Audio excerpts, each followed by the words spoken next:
A factory gate isn't a door, it's a scale. Whoever clocks in must clock out. Every shift balances to 0. 30 years, my balance held. Then I pulled the gate ledgers from all the years before me and understood. It has always held. Every shift, every year.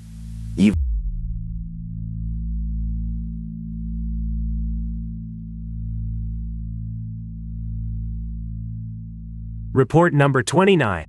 An industrial plant on the edge of a northern city. Founded in 1974, half idle for decades, never quite closed.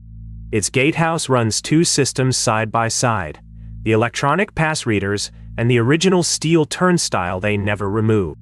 Every night at 11:47, the turnstile turns by itself. Inward. This is the gatekeeper's statement. The card readers are for management. They count badges. The turnstile is for the truth. It counts bodies. A badge you can forget, Len fake. A turnstile you have to push with your whole living weight. So when I tell you it turns at night with nobody in the frame, understand what the machine is claiming. It's not claiming a glitch. It's claiming weight. The gatehouse night is a liturgy of small sounds, and he knows them the way the platform cleaner in another of our files knows her hull. The compressor sigh, the fence wire ticking as it cools, the pass reader's idle blink.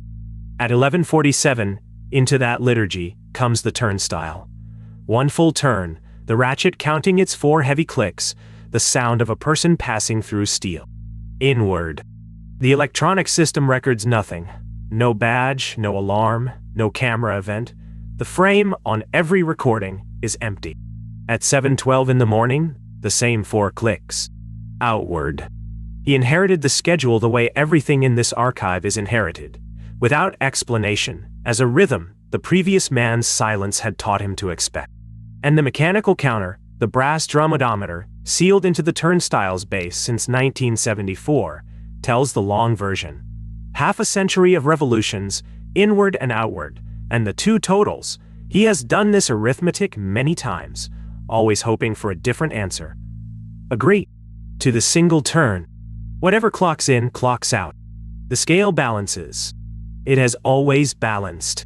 The gate ledgers go back to opening year, boxed in the gatehouse attic, and reading them is how he stopped feeling alone on his stool. Every gatekeeper the plant has ever employed kept the standard columns: trucks, visitors, contractors. And every one of them, somewhere in their first year, quietly added a column of their own. Narrow, unlabeled, or labeled with 2 letters at most. In the oldest books it says NS. One man in the 80s wrote them. A woman in the 2000s drew simply a small circle. In that column, night after night, 2 ticks. One at the bottom of the evening, one at the top of the morning. No name, no explanation, no handover note. He searched the attic for instructions and found none, because none were ever written. What passed from gatekeeper to gatekeeper was not information. It was a habit. You hear the 4 clicks at 11:47, and your hand puts a tick in the narrow column, and you do not ask the ledger what the column is for, because the ledger, very plainly, already knows. 50 years of us, and nobody wrote the word down. Think about that discipline. Not one gatekeeper, not the drunks, not the talkers, not the one who wrote poetry in the margins. Not one of them ever put a noun in that column. We all understood without being told that some things you count. You don't name them. Naming is for the day shift. The night the balance broke, he was pouring his second tea. 7:12 came and went in silence. 7:13. 7:14. He stood up without knowing why standing would help, and watched the turnstile the way you watch a colleague who has stopped breathing on rhythm. By 7:20, the gate scale hung, for the first time in half a century of brass arithmetic, at +1, something inside the fence that had not come out. And the gatehouse phone rang. The internal line, the 4-digit network wired through the plant in the 70s. The display showed an extension that does not exist in the numbering plan. Too short, a number from some earlier draft of the building. He picked up, because 30 years of duty answers phones. A voice, male, level, worn the specific way voices wear at the end of heavy work, said 5 sentences he wrote down verbatim the moment the line closed. Don't close the shift. We're running late. The job is heavy tonight. He'll be out when it's done. Put the kettle on. The line clicked. At 9:03, the turnstile turned. Outward, the 4 clicks spaced long, the ratchet taking the weight slowly. The way steel takes a man who has spent everything and is walking on discipline alone. The counter caught up. The scale settled back to 0. The shift, wherever it works, had closed itself. Put the kettle on. He has thought a great deal about those 4 words and arrived at the only reading a gatehouse man can live with: instruction.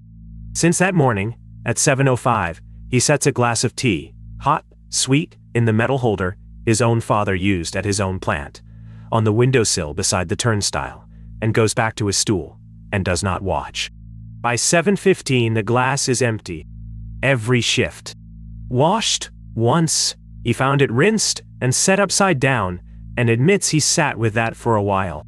And one morning last spring, beside the empty glass, lay payment, or thanks, or simply the thing a working man's pocket gives up when the hand in it wants to leave something.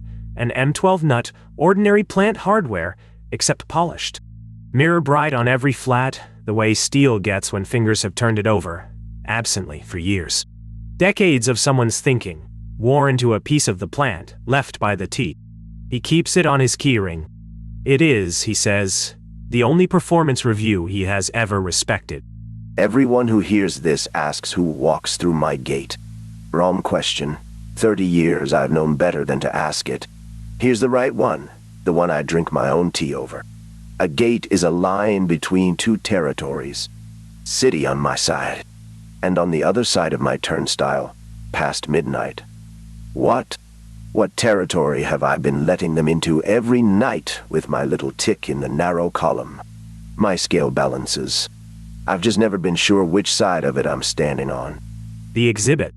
The turnstile's technical passport, 1974, preserved in the chief engineer's archive with the machine tools and the boiler papers. Special order, the title page notes, not catalog, stock. And on sheet 2, in the specification of the counting mechanism, the sentence, "This file was assembled around." Counting mechanism. Dual circuit. Circuit A, personnel, per staffing schedule. Circuit B, per agreement number, and there, the ink fails. 50 years of attic summers have taken the digit. Only the word agreement survives, and the small typographic dash after the numeral sign, patient as everything else in this archive. The brass drum in the turnstile's base, the engineer's office confirms, has 2 register wheels. Both have been turning since installation. Only one was ever explained. The report remains open, unresolved. A quiet one. Before the next report, a fragment. Fragment 13. A workwear issue log from the same plant. Once a month, for as long as the log has been kept, one set is written off. Size 52, height class 4, against employee number 00000. Personnel confirms in writing that no such number has ever been assigned. The storekeeper's statement is on file, and it is the calmest document this archive holds. I hang the new set in locker B0. By morning, the locker is empty and the old set hangs there, laundered. She was asked whether the returned sets show anything unusual. Her answer closes the fragment. They're worn honestly, she said. Seams, knees, elbows, the wear of a man who works. I've dressed 3 generations of this plant. I know honest wear when I wash it. The write-off passes audit yearly, under a category created for the purpose. The category is named Standing Issue. This fragment remains unprocessed. This fragment remains unprocessed. Report number 30. The plant's Weighbridge, the 50-ton scale at the freight gate where every truck that leaves is weighed, and every kilogram that crosses the fence becomes a line in a waybill. The Weighbridge operator has held her booth for 22 years. Her statement concerns the waybills that print themselves. For cargo, the plant stopped producing before her daughter was born. A Weighbridge doesn't care what's on the truck. It cares what the truck weighs. Empty in, Load it out. The difference is the cargo, and the difference doesn't lie. Paper lies. Drivers lie. God love them. 40 tons of steel plate has never once lied to me. Keep that in mind for what I'm about to tell you. The booth runs on rhythm. Truck on the plate, tear from the registry, gross off the dial, waybill from the printer, stamp, barrier, next. Day, rhythm. The night rhythm is shorter, because at night the freight gate is locked, and the rhythm should be 0. It isn't. 2, 3 nights a month, never scheduled, never seasonal. The booth printer wakes her from her paperwork with its old dot matrix stutter and produces a waybill. Complete. Formatted to the plant's standard, numbered in a series her registry does not contain, itemized in the catalog codes of the 80s. Castings the foundry poured for the last time in 91. Assemblies from a line dismantled for scrap while she was in school. Tonnage in the weight column. A vehicle number in the old fleet format. And in the consignee field, where her daytime waybills carry corporations and railheads, one word, every time. City. While the printer works, the Weighbridge works with it. The live dial swings, holds at a gross weight, drops to tear. The full choreography of a vehicle crossing the plate. The camera of the plate, all the while, shows the plate. Empty. The barrier, down. The gate, chained by her own hand at 80. 22 years of night, waybills sat filed in her own cabinet under miscellaneous. Her predecessors, like the gatekeepers of this file, had kept what they could not explain. She read them all one winter, and then did what none of them could have. She cross-checked, because her son-in-law works in the city's municipal office and owes her Sunday dinners. The dates of the phantom shipments, laid against the city's own maintenance archive, produced a pattern that neither of them has been able to unseat. The bridge on the East Road, repaired in 98 ahead of schedule and under budget, with a materials ledger the auditors flagged as incomplete. Supplier never identified. Closed as clerical. The heating main on Cotonia Street, replaced 1 October without a procurement record anyone could find. The pipe sections, a district engineer noted at the time, were of a gauge no local supplier stocked. Section after section of curb, guardrail, casting and plate that municipal audits, across 4 decades, kept discovering on the city's balance sheet without ever discovering the purchase. Each finding closed the same way, surplus attributed to inventory error. And each one, she can now show, falls within days of a night waybill. Consignee. City. The plant, whatever remains of it after midnight, has been shipping. And the city, quietly, in the only ledgers that count, has been receiving. My son-in-law asked me to stop bringing him dates. Not because he didn't believe. Because he checked 3 of them and all 3 matched, and he's got a mortgage and a pension plan. Mama, he says, if the curbs are free, let the curbs be free. That's a city official telling you the supply chain works better unexamined. He's not wrong. That's the trouble with this whole file. Nobody in it is wrong. The escalation came as an incomplete document. The first in 50 years of night printing. The waybill fed out with every field in order except one, gross weight, blank, and the Weighbridge dial, which by then she trusted more than most people, swung up, held, and did not drop. A vehicle stood on her plate. The dial said so with all the honesty of 40 tons of certified steel, and the camera said otherwise, and she had been in the booth long enough to know which witness to believe. The run was waiting. Not stuck, waiting. The way trucks wait at her window every working day, engine idling, paperwork short, 1 signature. Hers. She did what 22 years had trained her hands to do with a held weight and an open field. The full procedure. Read the gross off the dial and entered it by hand in her own numerals, in the blank the printer had left her. Stamped it with her personal stamp, the one the plant issued her in 2003. Logged the series number into her registry, creating the series. The dial dropped to 0 the moment the stamp lifted. Released, cargo cleared for the road. And in the morning, across the Weighbridge plate she sweeps herself, ran a single tire track. Fresh, dark, treaded like nothing in the current fleet catalog, entering the plate and leaving it. A truck's worth of signature, left on the only surface in the plant that had ever taken its weight seriously. People ask if I was scared. standing there stamping paper for a truck I couldn't see. I'll tell you what I felt. Useful. That run had been leaving my gate for 50 years, and not one of us had ever done our job for it properly. It waited for the paperwork. It respected the procedure. In 22 years, I've had living drivers show that scale less courtesy than whatever sat on my plate that night, holding 40 tons perfectly still, waiting for a woman to find her stamp. The exhibits. Her waybill, the only night document in 50 years to carry a human hand, did not stay unique for long. A month later it came back. Interdepartmental envelope, City franc, addressed to the Weighbridge by its internal code, a code that appears on no current stationery. Inside, her own document processed, perforated by a filing machine, initialed through 3 routing boxes, and stamped in the receipt corner with the mark this file will close on. Received with thanks. Supply acknowledged. The seal around the words belongs to a municipal directorate of engineering works, a body that appears in the city's organizational chart exactly once in the founding structure of 1974, and in no chart since. The city archive, asked to confirm the directorate's dissolution, replied with a sentence worthy of this collection: "No record of dissolution exists. The directorate is presumed inactive." Presumed, this file notes, is an auditor's word for a door nobody has checked. Somewhere in the city's basements, a desk has been receiving the plant's night shipments for 50 years, and had the good manners, when a Weighbridge operator finally did the paperwork right, to say thank you. The report remains open, unresolved.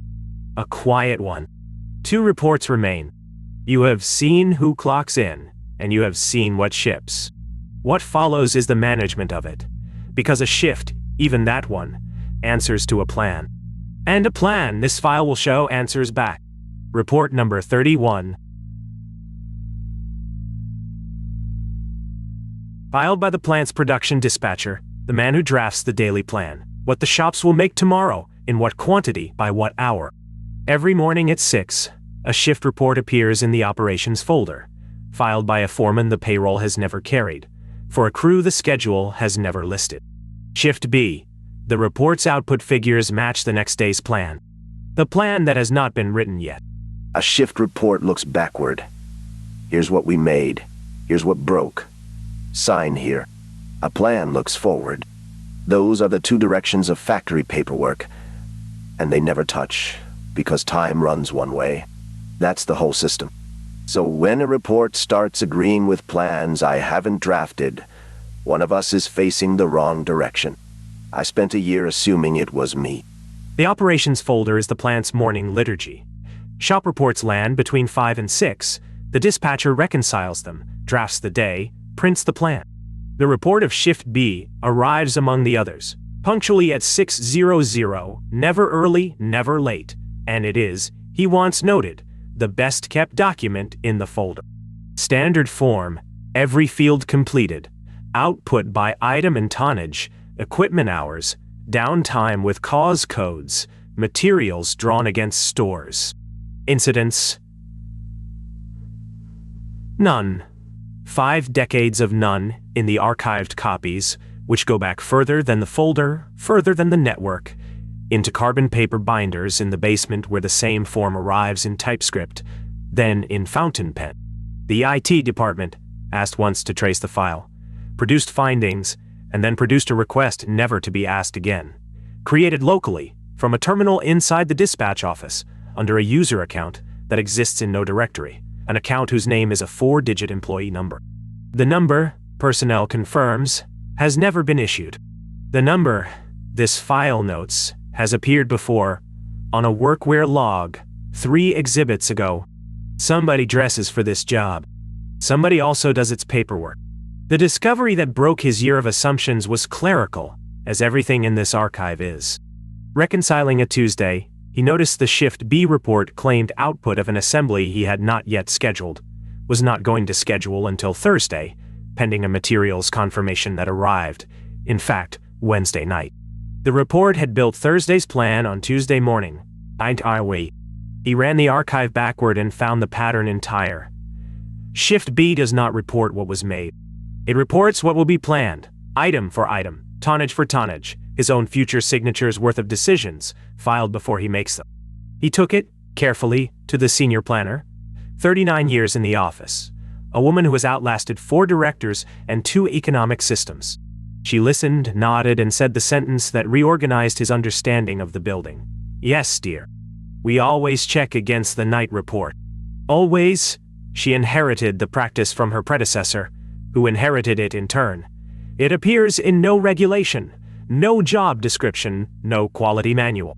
The plant's planning department has spent 50 years quietly confirming its plans against a document from a shift that does not exist. And the plans, she pointed out, with the mildness of long confidence, have never once been wrong. 39 years she's checked every plan against that report. And you know what she said when I asked her what it means? It means the plan is correct. That's it. That's the entire theology of the planning office. I asked her what happens if the plan and the report disagree. She looked at me like I'd asked what happens if Wednesday disagrees with the calendar. He was a dispatcher, and dispatchers test. The experiment took him a month to design and 1 night to run. Into a draft plan he inserted a figure he knew to be impossible. A tonnage the old line could not have made in its best year with a double crew, buried among honest numbers where only someone doing the work would trip on. He filed the draft late, told no one, and came in at 5. The Shift B report was waiting at 6:00, punctual as ever. And for the first time in 50 years of archives, it did not match the plan. The impossible line came back short. Real shortfall, honest arithmetic, the output of a crew that had tried. And in the downtime column, where 5 decades of reports had carried only cause codes, stood handwriting. Small, tilted, the pencil pressed hard, the hand of a foreman writing at the end of a long night. The plan cannot be met. Correct it. The men are tired. He sat with that sentence, he says, longer than he has sat with any document in his career, because every word of it was a foreman's word, and the middle 2 were in order, and the last 4 were the only complaint the night shift has filed in 50 years. He corrected the plan that morning. Honest figures, achievable hours. The next report matched it to the kilogram, and the downtime column went back to codes, the matter evidently considered closed between colleagues. The men are tired. I've read 10,000 shift reports, and that's the only sentence from any of them I know by heart. Because think about what it means. Whatever they are, however long they've been down there, the work still costs them. They get tired. They have a foreman who notices, and a pencil, and the standing to tell management to fix the plan. That's not a haunting. That's a union. And God help me, I drafted every plan since like their foreman reads it. Because he does. The exhibits. The plant's planning instruction of 1974, the founding director's signature, the founding year's typescript, located by the senior planner in her own desk, where it has apparently always lived. Paragraph 4, unamended through every reform, privatization, and software migration, the office has survived. The daily production plan is to be approved following reconciliation with the report of Shift B. No definition of Shift B appears in the instruction or anywhere else. The document has never been rescinded. The legal office confirmed, with some surprise, that it remains in force, and then confirmed, with more surprise, its registry number in the plant's internal record. Internal document number 1 der Tower. The oldest standing order the plant has, older than the safety code, older than the union agreement, is the instruction to check the day's intentions against the night's report. It has been followed for 50 years by people who never read it, because the practice outlived the paper, the way everything at this plant outlives everything else. The report remains open, unresolved, a quiet one. One more fragment before the final report. Fragment 14. The plant's Board of Honor, the glassed case by the main entrance where the photographs of the best workers hang, updated every year since opening. The photographs are counted quarterly by inventory like everything else. 12 frames, 12 portraits. The count has never varied. But a maintenance request from 2008 survives in the facilities log. The case's interior light burned out and was replaced, and the electrician noted, in the space for remarks, that he had counted the portraits while working. 13, he wrote. Counted twice. The inventory that quarter found 12, as always. The electrician was asked about his note years later, near his retirement, and gave one answer. At night, in that glass, under that light, you count what the case holds, not what the day admits. His remark was never struck from the log. Facilities practice, when replacing that bulb, is now to work in daylight. This fragment remains unprocessed. This fragment remains unprocessed. The final report, filed by the plant's personnel officer, keeper of the files, the badges, and the table of who officially exists. Preparing the archive for the plant's anniversary, she opened a cabinet in the records room that her key ring, to her knowledge, had never fitted. It fitted. Inside stood 12 personnel files. And a 13th. This is her statement. Personnel files don't frighten anyone. They're the tamest paper in the building. Name, dates, orders, done. But a personnel file is also a biography with the boring parts kept. You read enough of them, you can tell a life from the paperwork alone. I read 12 that afternoon. 12 live. I knew every ending before I reached it, because I'd filed the endings myself. What I hadn't filed was what came after. The 12 files were in order. Her office's own order, the folder stock, the fastener style, the numbering. 12 employees of the plant, spanning its whole history. A rigger from the 70s, 2 furnace men, a crane operator, a fitter, an electrician, others. Different shops, different decades. What they share, she established within the hour, is the manner of their leaving. All 12 are the plant's dead. Killed at work, the inquiries are in the files, signed and sealed, the plant's darkest paperwork, each one a date she or her predecessors had marked in black in the anniversary lists. And in each file, filed on top, above the death certificate, above the inquiry, in the position reserved for the most recent document, lay an order she had never seen a blank of. Standard plant format. The founding director's numbering series. Text identical across all 12, only the names and dates changing. Transferred to night shift. Indefinitely. Grounds. Agreement number 1. The earliest is dated 3 days after the rigger's death in 1974. The most recent, she checked the name twice because she had attended the funeral, is dated the week after a millwright's death, 9 years ago. 12 men. This plant killed. That's the honest verb. I've read the inquiries, the guardrail that wasn't there, the lockout that wasn't done. And somebody each time, within the week, wrote them a transfer order instead of letting the file end. You want to know what I felt, holding those? Not horror. I felt the plant apologizing. 50 years of it. In the only language a plant has, paperwork and employment. The 13th file is why her statement exists. Same folder stock, but new. The cover uncreased, the fastener bright. Inside, the standard intake checklist empty. A personnel form, empty. An employee number on the tab, freshly issued, next in her own office's current series. She verified it against her registry, where the number stands reserved by an entry she did not make, in the week before she found the cabinet. And in the name field of the form, nothing. No name. A file opened, numbered, and waiting. Prepared the way her own office prepares files when a hire is confirmed, and the paperwork precedes the person. She took it to the gatekeeper of this file's first report, because by then the night staff of this plant had begun quietly to compare notes. Together, they checked the brass counter in the turnstile's base against her personnel arithmetic. 12 transferred men, 12 nightly passings, 50 years of balance. The drum disagreed. Since the week the 13th file appeared, the week her registry reserved a number she never issued, the nightly count stands at plus 13.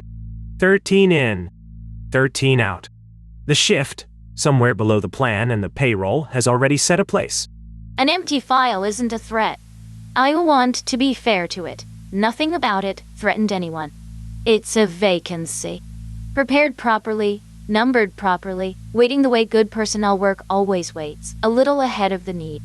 The only question an empty file asks is the one I can't stop hearing in that records room.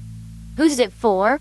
Somebody on this plant is already walking the night round, and doesn't know it yet. Or knows. God keep them. Knows, and walks carefully. The last exhibit, and the file closes. She did not report the cabinet. Report it to whom? Her statement asks, reasonably. But she did what personnel officers do with files in their keeping. She maintained them. The 12 are archived now to her office's standard, acid-free sleeves, the transfer orders preserved on top. The 13th she returned to the cabinet, name field empty, and she checks it, she admits, at the start of every week. It remains empty. The plant, meanwhile, keeps its side of every arrangement this file has described. The turnstile counts, the tea glass empties, the waybills ship. The plan reconciles at 6. 4 reports, 1 plant. A gate that weighs what it cannot see. A scale that waited for a stamp. A foreman who asked, once in 50 years, for an easier plan, for his men.